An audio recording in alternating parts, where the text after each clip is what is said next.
This is another example of cover three, and the Bucks will be in zone here.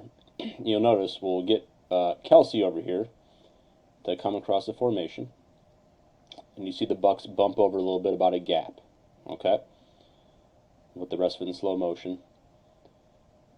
The Chiefs are going to run some play action, and you'll see these guys have the flats. These guys have a hook curl, and they'll, this linebacker will pass him off. And what's going to happen here is Hill's going to press vertical. Winfield's going to have some trouble kind of deciphering this. Not so much so. He's definitely eyeing Hill for sure. He also has to worry about any other deep threat.